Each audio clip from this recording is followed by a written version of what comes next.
Qudus, Jerusalem, Yabus, Capitolia, Sahyuun, Elia, Baytulmaqdis. Kuwaasi dhammaan waa magacyo kala duwan oo wada tilmaamaya halkan magaalo, waxaana ku soo magacaabay ummadihii kala duwanaa ee soo maray.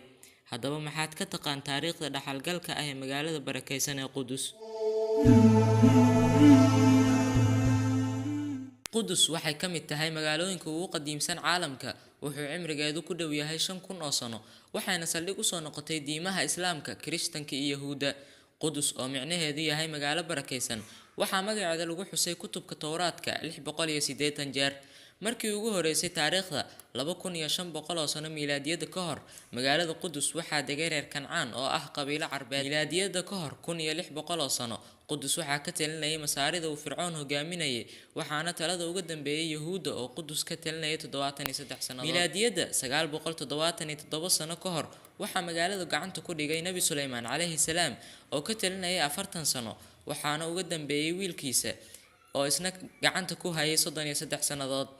Nabi Suleymaan kadib, Qudus waxaa kasoo taliyay boqortooyinkii Baabilyoon, Bershiya iyo Romania, waxayna ku jirtay gacanta Roomaanka ilaa uu Islaamka kala wareegay. Sanadkii 621 miilaadiyada, Qudus waxay martigelisay booqashadii Nabi Maxamed sallallahu alayhi wasallam oo laga dheelmiyay kabcada barakeysan loona dheelmiyay Masjidul Aqsa. Khilaafadii Cumar bin Khadaab, magaalada Qudus oo loo aqoon jiray Elia waxaa furtay muslimiinta oo uu hogaaminayay Abaa Cubaydah Caamir bin Jarraax, waxaana Cumar magaceeda u bedelay Qudus, waxaana uga dambeeyay dowladihii Amawiyiinta iyo Cabbaasiyiinta, waxaana saldhig u ahayd Islaamka iyo dhaqanka Carbeed. Qarni iyo bar kadib, magaalada waxaa ku loolamay dowlado yaryar oo muslimiin ah, waxayna ugu dambeyn gacanta u gashay dowladii Salaajiqada sanadkii 1071. Qudus waxay mar kale martigelisay loolan u dhaxeeyay dowladihii Salaajiqada iyo Faadimiyiinta, waxaana xurguftaasi ka faa'iideystay Kiristaanka oo magaalada qabsaday kuna dilay in ka badan 70,000 oo muslimiin ah sanadkii 1099. Sanadkii 1187 miilaadiyada ayuu Salaaxudiin al-Ayyuubi magaalada ku soo celiyay gacanta muslimiinta kadib dagaalkii Xidiin ee uu Kiristaanka la galay, wuxuuna dib u dhis ku sameeyay magaalada.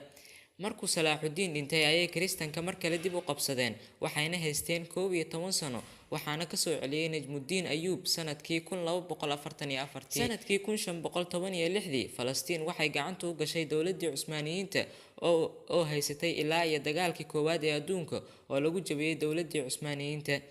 Dagaalkii koowaad kadib, Falastiin waxaa qabsaday Ingiriiska, waxaana uu sameeyay ismaamul gudaha ah oo uu caasimad uga dhigay magaalada Qudus. Waxayna qaramada midoobay Qudus u aqoonsadeen caasimadda Falastiin sanadkii 1947, waxaana Qudus xilliyadaasi kusii qulqulayay muhaajiriin Yahuud ah. Sanadkii 1948 Ingiriiska waxa uu iclaamiyay inuu isaga baxayo Falastiin oo aan lahayn ciidan iyo siyaasad dhisan, waxaana jaaniskaas ka faa'iideystay Yahuuda oo ku dhawaaqday dowlad cusub oo caasimadeedu tahay Qudusta Galbeed, halka Qudusta Barina ay gacanta ugu jirtay dowladda Urdun. Waxaana Qudus si toos ah ula wareegay Yahuuda kadib dagaalkii 6 maalmood socday ee dhex maray Yahuuda iyo Carabta bishii Juun ee sanadkii 1967. Tirakoob la sameeyay 1948, Falastiiniyiintu waxay magaalada ka degnaayeen 88.5%, halka Yahuuda ka degneed 11.5% kaliya. Wixii xilligaasi ka dambeeyay, Yahuuda waxay ku sii fidayeen magaalada ilaa Mareykanku uu aqoonsado caasimadda Yahuuda. Qudus waa magaalo muslimiin ah, yeeshee diimaha kala duwan waxay uga dhigan tahay meel barakeysan oo mudan in la hanto. Sooyaalka taariikhdeeduna wuxuu ku tusayaa in markasta gacanta ugu jirta qolada markaasi gacan sareysa. Magacaabisteeduna ma ahan qadiyad siyaasadeed ee waa loolan diimeed oo soo jireen ah. Shalay Qudus waxay gacanta muslimiinta uga baxday qori caaradii, maantana isla dariiqadaas ayay ku soo laaban kartaa.